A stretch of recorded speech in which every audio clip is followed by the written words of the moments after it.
Hiya, Dee. We have another story tonight from Beatrix Potter, The Complete Tales. And tonight's story is The Tale of Mr. Jeremy Fisher. And it's about one of my favorite things to do because Jeremy Fisher goes fishing, which I love, and I'm hoping the next time you come to Florida, I get to take you out fishing and see if you love it too.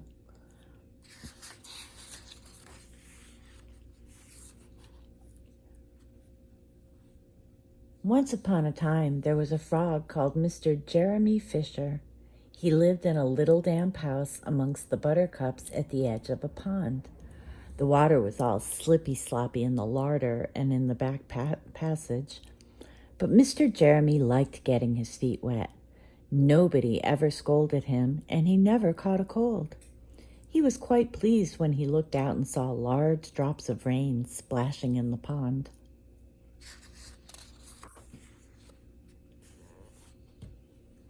"I will get some worms and go fishing and catch a dish of minnows for my dinner," said Mr. Jeremy Fisher. "If I catch more than 5 fish, I will invite my friends Mr. Alderman Ptolemy Tortoise and Sir Isaac Newton. The alderman, however, eats salad." Mr. Jeremy put on a mackintosh and a pair of shiny galoshes. He took his rod and basket and set off with enormous hops to the place where he kept his boat. The boat was round and green and very like the other lily leaves. It was tied to a water plant in the middle of the pond. Mr. Jeremy took a reed pole and pushed the boat out into open water. "I know a good place for minnows," said Mr. Jeremy Fisher. Mr. Jeremy stuck his pole into the mud and fastened the boat to it. Then he settled himself cross-legged and arranged his fishing tackle. He had the dearest little red float. His rod was a tough stalk of grass. His line was a fine, long white horsehair. And he tied a little wriggling worm at the end. The rain trickled down his back, and for nearly an hour he stared at the float. "This is getting tiresome. I think I should like some lunch," said Mr. Jeremy Fisher.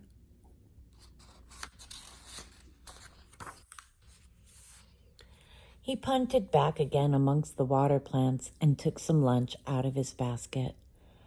"I will eat a butterfly sandwich and wait till the shower is over," said Mr. Jeremy Fisher. A great big water beetle came up underneath the lily leaf and tweaked the toe of one of his galoshes. Mr. Jeremy crossed his legs up shorter, out of reach, and went on eating his sandwich. Once or twice something moved about with a rustle and splash amongst the rushes at the side of the pond. "I trust that is not a rat," said Mr. Jeremy Fisher. "I think I had better get away from here." Mr. Jeremy shoved the boat out again a little way and dropped in the bait. There was a bite almost directly. The float gave a tremendous bobbit. "A minnow! A minnow! I have him by the nose!" cried Mr. Jeremy Fisher, jerking up his rod. But what a horrible surprise!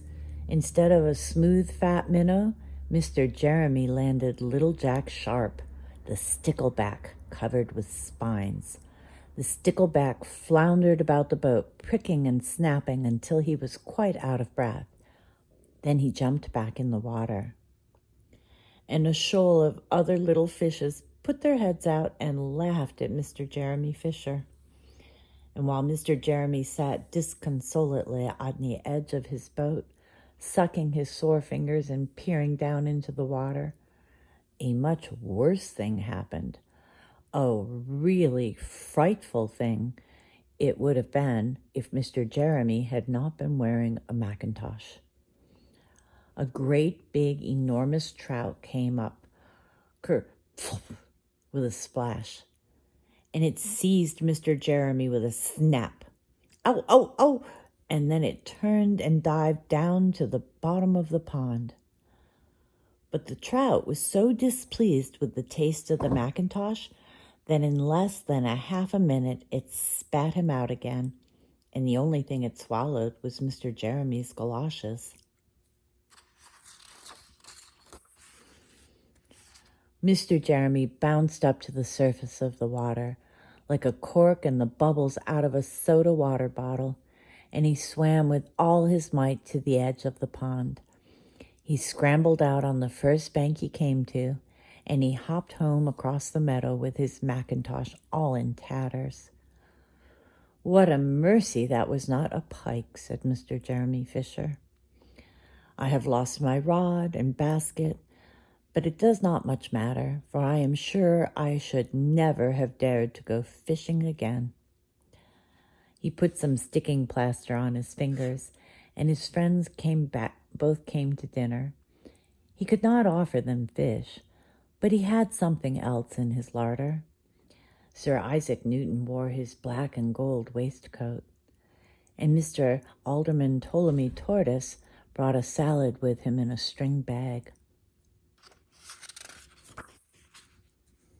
And instead of a nice dish of minnows, they had a roasted grasshopper with ladybird sauce, which frogs consider a beautiful treat. But I think it must have been nasty. The end. Don't forget to look in the description for a link to the video of this story from the BBC on Mr. Tom Goddard's channel. I love you, Aditi. Good night.